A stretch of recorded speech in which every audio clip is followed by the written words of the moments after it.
Hello students, welcome to the YouTube channel Tuto physics. आज के हमारे इस वीडियो में हम बात करेंगे electric potential due to a point charge. Last videos में हमने देखा था electric potential energy as rather work done and relation between the electric potential energy and electric potential और work done with respect to the electric potential. आज हम बात करेंगे electric potential की वैल्यू फाइंड आउट करेंगे due to a point charge. सबसे पहले हम यहाँ पे इस जो हमें फाइंड आउट करना है उसका मतलब समझ लेते हैं। फाइंड आउट तो इलेक्ट्रिक पोटेंशियल मतलब वी फाइंड आउट करना है, किसके वजह से? Due to a point charge. Point charge का मतलब समझ लेते हैं हम। यहाँ पे क्या होता है point charge? Point charge is nothing but the charge particle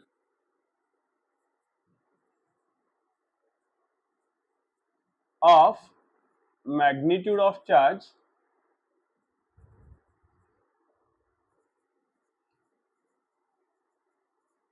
as 1 coulomb.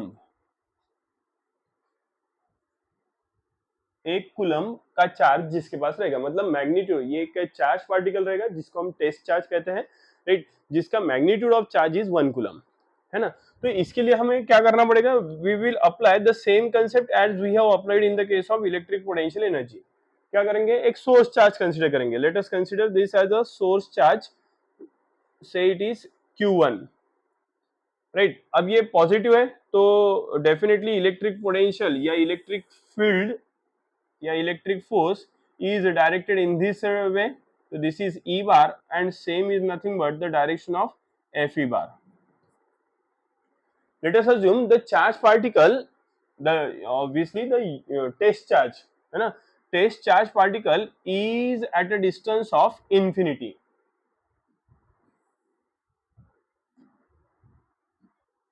ये यहाँ से इंफिनिटी इतने डिस्टेंस पे है।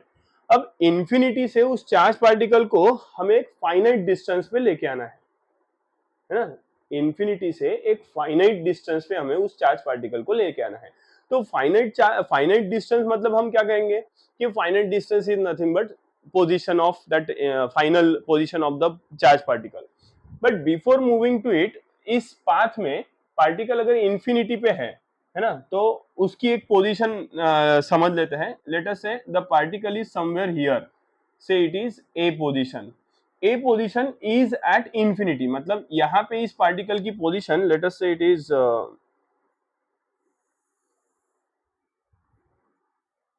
एक्स। एक्स अगर हम अज्यूम करते हैं तो ये एक्स की वैल्यू क्या रहेगी? इंफिनिटी।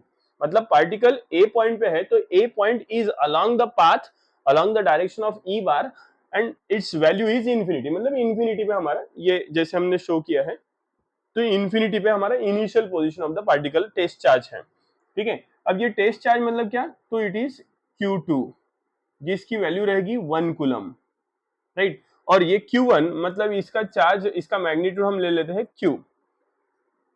ठीक है, अब ए से हमें इसको फाइनाइट डिस्टेंस पे लेके आना है। फाइनाइट डिस्टेंस मतलब क्या? तो ये यहां से हम उसको उठा के इधर लेके आना है। अब ये भी पॉजिटिव चार्ज है, ये भी पॉजिटिव चार्ज है, मतलब पॉजिटिव चार्ज के इलेक्ट्रिक फील्ड के विसिनिटी में, मतलब सराउंडिंग में अगर ये दूसरा पॉजिटिव चार्ज अगर आएगा तो डेफिनेटली उसको उसके अगेंस्ट, उस इस सोर्स चार्ज के इलेक्ट्रिक फील्ड या इलेक्ट्रिक फोर्स के अगेंस्ट डिस्प्लेस करते हुए उस सोर्स चार्ज की तरफ लेके जाना है। मतलब हमें वर्क परफॉर्म करना पड़ेगा, फोर्स अप्लाई करना पड़ेगा, डिस्प्लेसमेंट होगी और वर्क परफॉर्म होगा। मतलब यहाँ पे अगर हम लेके आ रहे हैं, let us say this point as any point we can consider like M consider कर लेते हैं। ठीक है, मतलब ये यहाँ से यहाँ तक के एम तक का ये जो डिस्टेंस रहेगा, this distance is late us से फाइनाइट डिस्टेंस आर, है ना। इसको x1 x2 ये भी कंसीडर कर, मतलब x1 की वैल्यू इंफिनिटी, राइट, कंसीडर कर सकते हैं, और x2 की वैल्यू है r। तो x1 is equal to infinity, x2 is equal to r, मतलब इंफिनिटी से r इस पोजीशन पे लेके आना है। क्या करेंगे? सेम कंसेप्ट अप्लाई करेंगे what we have applied in the case of electric potential energy. मतलब क्या? तो पार्टिकल ए पे है, पार्टिकल को ए से उठाएंगे और ए से उठा के डायरेक्ट एम पे ना लेके आते हुए ए से हम इसको एक डिफरेंशियल डिस्प्लेसमेंट परफॉर्म करने के लिए लेके जाएंगे, मतलब ए से बी पे लेके आ जाते हैं, है ना, ए से बी पे लेके आ रहे हैं, मतलब this displacement is very small in terms of x, it will be dx and the direction of this displacement is again same, ये भी डायरेक्शन लेफ्ट जा रही है जो फाइनली हमें डिस्प्लेस करना है, और ये differential displacement dx is also against the direction of force vector या इलेक्ट्रिक फील्ड वेक्टर। तो dx की डायरेक्शन लेफ्ट है, fe की डायरेक्शन राइट है, again 180 degree phase shift, 180 degree phase shift मतलब निगेटिव साइन आ जाएगा, है ना, वर्क डन के इक्वेशन में, मतलब वर्क डन निगेटिव हो जाएगा, ठीक है, अगेंस्ट दैट इलेक्ट्रोस्टैटिक फोर्स। तो बस वर्क डन फाइंड आउट करेंगे और वहीं से इलेक्ट्रिक पोटेंशियल हमें मिल जाएगा। तो वर्क डन फाइंड आउट करने के लिए क्या, या इलेक्ट्रिक पोटेंशियल हमें फाइंड आउट करना है, तो इलेक्ट्रिक पोटेंशियल का कंसेप्ट अप्लाई करेंगे, और इलेक्ट्रिक पोटेंशियल के लिए हमें work done I mean force की जरूरत पड़ेगी ही, तो फोर्स फाइंड आउट कर लेते हैं। यहाँ पे फोर्स के साथ साथ वर्क डन भी हम फाइंड आउट कर सकते हैं, क्योंकि वर्क डन का इक्वेशन क्या है, वही है, क्या है, therefore from the above diagram क्या होता है work done, yes, work done W, work done in moving a charge, हम पहले ये डिफरेंशियल डिस्प्लेसमेंट के लिए वर्क डन फाइंड आउट करेंगे, charge rather unit positive charge, unit point charge, unit point charge मतलब यूनिट मतलब वन, उसका magnitude one, unity magnitude रहता है, तो unit point charge that is Q2, it is nothing but the Q2 test charge, it is test charge Q2 from कहां से कहां तक के A to B, from A to B is given by, क्या है गिव इसकी value, work done का equation होता है work done is equal to force into displacement x, अब यहाँ पे x यूज कर रहे हैं, हमने वहां पे r यूज किया था, x यूज किया, लेकिन डिस्प्लेसमेंट कैसे a टू b बोला है, तो a to b displacement is dx, तो ये हो जाएगा dx, और dx अगर है तो this is nothing but dw, वापस से dx is displacement vector, force is force vector, that is fe bar, right,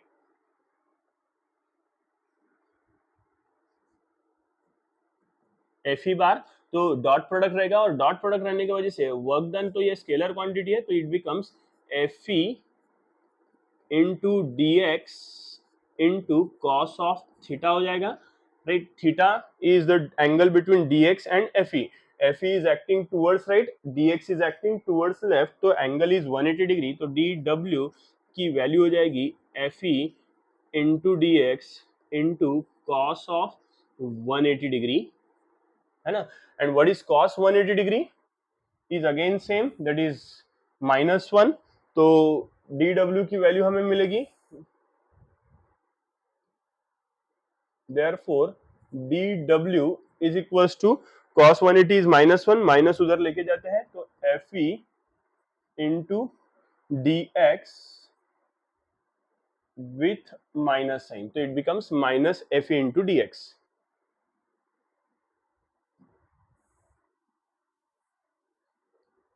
minus fe into dx it is. अब नेगेटिव साइन यहाँ पे क्या रिप्रेजेंट कर रहा है, let me call this as equation number 1, negative sign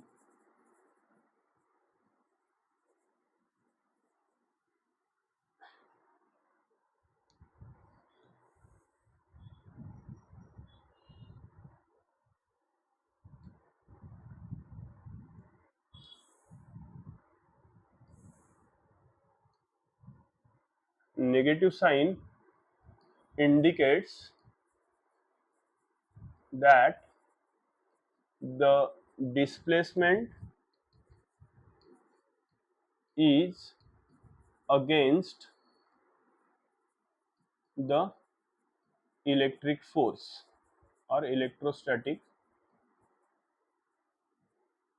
force, मतलब ही क्या, that is fe and dx are directed opposite to each other.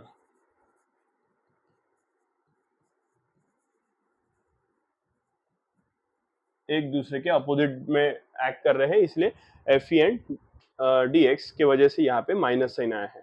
ठीक है, चलो सिंप्लीफाई करते हैं. तो therefore what is the value of F E? Same. Therefore from equation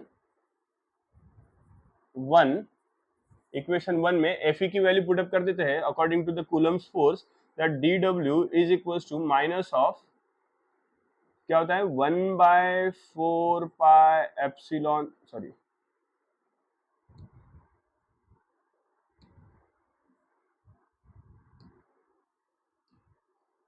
epsilon 0 is nothing but the permittivity of free space, right? So 1/4 pi epsilon 0 क्या होता है, q1 into q2 upon r square. अब यहाँ पे r ना लेते हुए हमने x लिया है क्योंकि यहाँ पे dx आने वाला है, तो r के जगह पे x का यूज करेंगे तो x स्क्वायर into dx. ये हो गई fe की वैल्यू. ठीक है, लेकिन अब q2 की value, q1 is equal to क्या है, what we have consider, Q1 as Q, तो Q1 की जगह पे Q रख देंगे और Q2 की जगह पे 1 कूलम है तो 1 रख देंगे. तो ये इक्वेशन क्या हो जाएगा, दिस इक्वेशन बिकम्स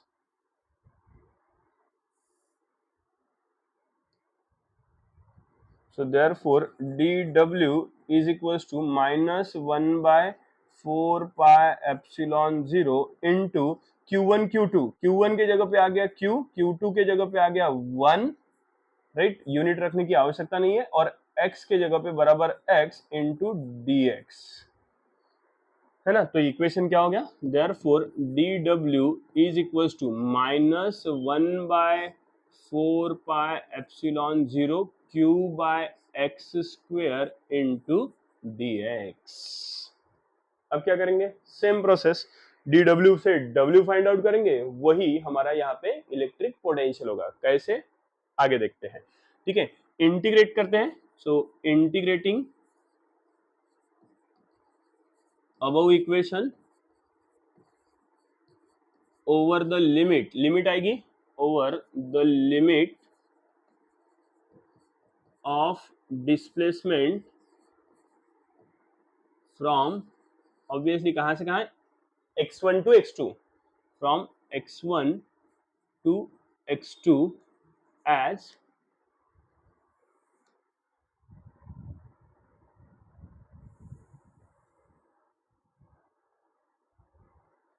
तो x1 से लेके x2 तक के हम इंटीग्रेशन डिस्प्लेसमेंट की लिमिट अप्लाई कर देंगे. तो therefore this equation becomes dw integration of dw, work done को लिमिट नहीं लगाना, लिमिट इज डिस्प्लेसमेंट की, मतलब limit is of displacement. So integration x1 equals to और x2 इक्वल्स टू, कहां से, x1 हम इंफिनिटी कंसीडर की थी और x2 is r, it becomes x1 equals to infinity to x2 is equals to r. ये वैल्यू एज इट इज रखेंगे, minus 1/4 pi epsilon 0 q by X square into dx है ना, minus 1/4 pi epsilon 0 q by X square into dx. ये हमने रख दिया यहाँ पे. माइनस 1/4 पाई चाहिए, integration of dw is again same, that is w, like integration of dx is equals to x. So therefore it is w. ये minus 1/4 pi epsilon 0 into Q भी बाहर आ जाएगा, integration infinity to r, X square नीचे से ऊपर गया, x to the power -2 हो जाएगा, राइट. तो x to the power -2 into dx. इसका integration with the same formula use करेंगे, that is integration x power n into dx is equal to x to the power n+1 upon n+1. x के जगह पे x है, n के जगह पे -2 है, तो अप्लाई करते हैं तो w is equal to minus 1/4 pi epsilon 0 into Q into x to the power -2 + 1. x to the power -2 + 1 मतलब -1 divided by -2 + 1, that is -1 over the limit infinity to r. Again constant of integration की जरूरत नहीं है finite होने की वजह से, तो W इज इक्वल टू, ये माइनस साइन बाहर निकलेगा, माइनस माइनस प्लस हो जाएगा, it is Q by 4 pi epsilon 0, 1 into Q is Q, और ये x आ जाएगा नीचे, तो 1 by X over the limit infinity to r, limit put up कर देंगे, तो therefore work done is equal to Q by 4 pi epsilon 0 into 1 by, पहले x के जगह पे upper limit that is r minus 1 by x के जगह पे lower limit that is infinity, 1 by infinity is 0, 1 by infinity is 0, तो 1 by R minus 0 is 1 by R, तो हमारा इक्वेशन आ गया W is equal to Q upon 4 pi epsilon 0 into are.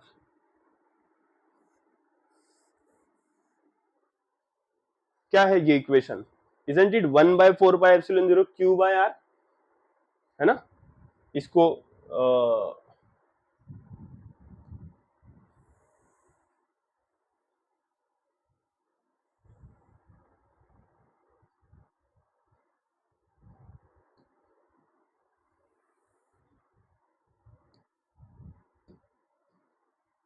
That is, ये work done का equation को मैं ऐसे अगर लिखता हूं, that is work done W is equal to 1 by 4 pi epsilon 0 into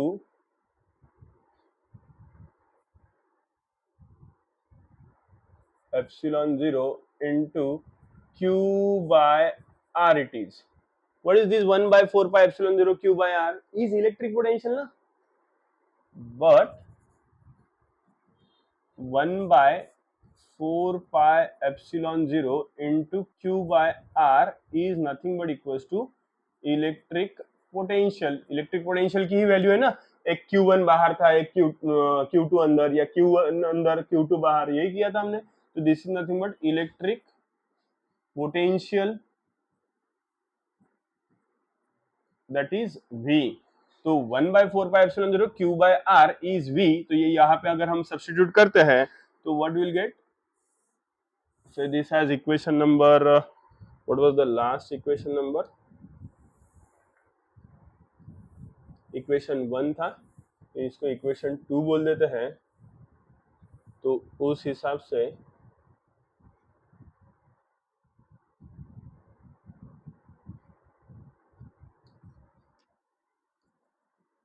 this is the equation 2, so therefore from equation 2 W is equals to electric potential V it is, which is equals to 1 by 4 pi epsilon 0 into Q by R. What we can observe here? What is the main observation? The main observation is what, that is this electric potential is is inversely proportional to the R, है ना? मतलब R की वैल्यू जैसे जैसे, R is distance, तो R की वैल्यू जैसे जैसे बढ़ती जाएगी, इलेक्ट्रिक पोटेंशियल धीरे धीरे धीरे धीरे कम होते जाएगा, और R की वैल्यू इन्फिनिटी रखो, यहाँ पे R की वैल्यू इन्फिनिटी क्या आएगा, 1 by 4 pi epsilon 0 Q by infinity, anything divided by infinity 0, 0 into anything 0, मतलब electric potential will be 0 at infinity, तो that electric potential is called as zero potential या zero electric potential, है ना? So at R is equals to infinity, V is equals to 0, है ना?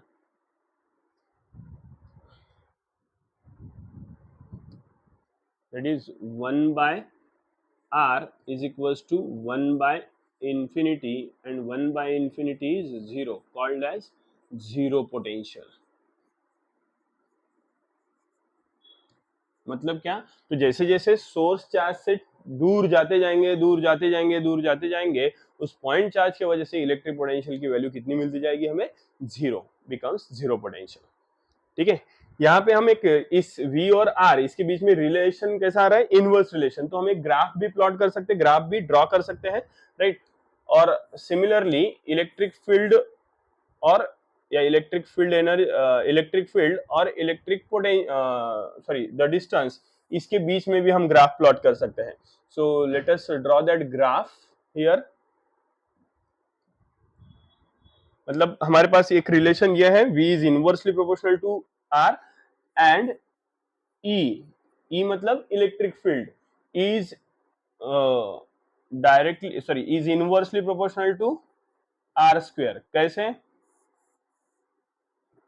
Electric force कैसा रहता है? Fe is equals to 1/4πε0 Q1 Q2 by R square रहता है. तो अगर इलेक्ट्रिक फोर्स R स्क्वायर के साथ डिस्टेंस के स्क्वायर के साथ इनवर्सली प्रोपोर्शनल है, तो इलेक्ट्रिक फील्ड भी इनवर्सली प्रोपोर्शनल रहेगी, है ना. This is direct relationship between electric force and electric field, right. तो अगर हम ग्राफ ड्रॉ करते हैं,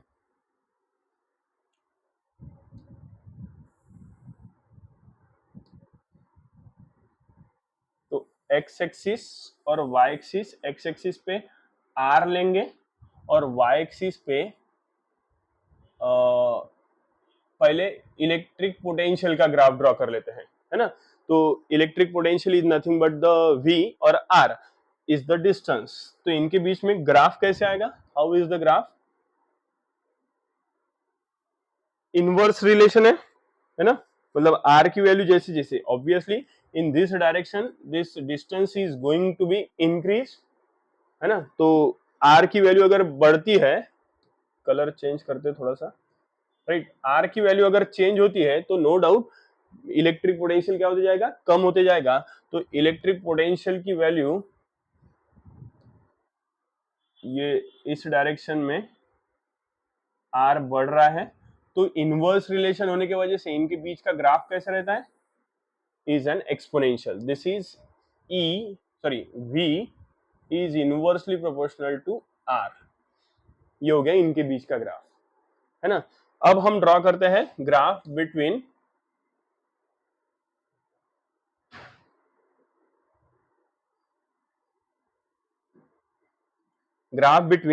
electric field and R square, मतलब डिस्टेंस का स्क्वायर. इसके बीच में हम यहाँ पे ग्राफ ड्रॉ करेंगे. तो ये ग्राफ कैसे आएगा? That graph is quite R square के साथ रहता है इनवर्स रिलेशन, तो ग्राफ इज क्वाइट स्टीपर, मतलब is like this. So this is E is inversely proportional to R square. So this is how we will be getting the graph for electric potential versus R and electric field versus R. So this is what all about. Again, this question will be asked you for 3 marks or it may ask you for 4 marks in section D. 3 mark के लिए section C में आएगा, 4 mark के लिए section D में आ सकता है, right? Thank you.